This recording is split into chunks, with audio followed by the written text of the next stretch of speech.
আরে কেউ বুঝিতে পারে না রে ওলি আল্লাহর খেলা,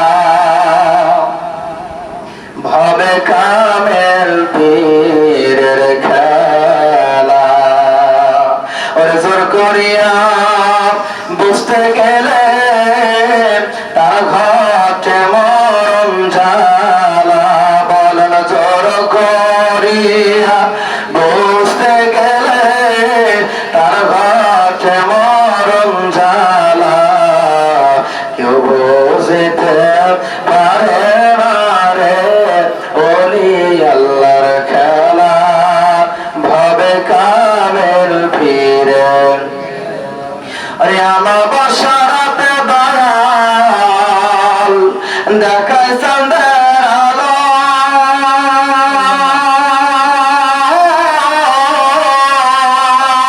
তালে ডিঙ্গি দিয়ার দয়াল সাগর পাড়ি দিল, দয়াল সাগর পাড়ি দিল।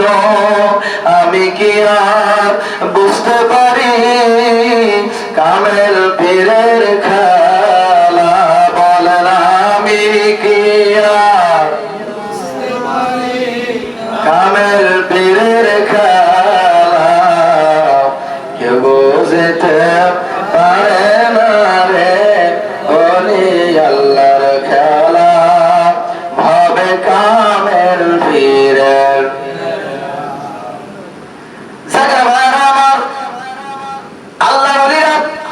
এরকম আচরণ এরকম শিক্ষা আমার আল্লাহ তাদেরকে দিয়েছেন, নিজে না খাইয়া পরকে খাওয়াইতেন।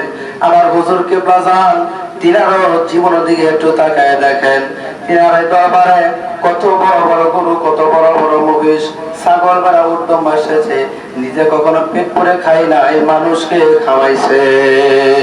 ঠিক না বলেন? তিনিও চাইলে পেট ভরে প্রতিদিন বেলা এক বেলা তিনটে করে ছাগল খানা খাইতে পারতেন,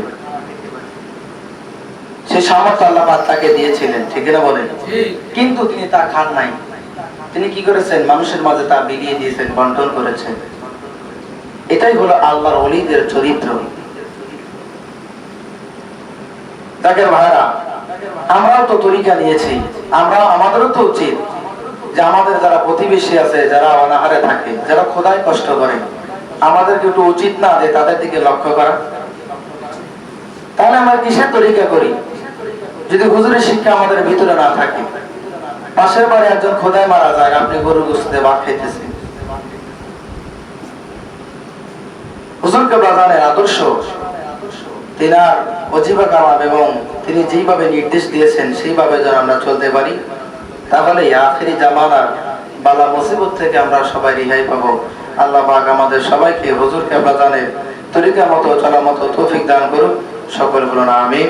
ওয়া আখিরু দাওয়ানা আলহামদুলিল্লাহি রাব্বিল আলামিন। মাশাআল্লাহ, মারহাবা।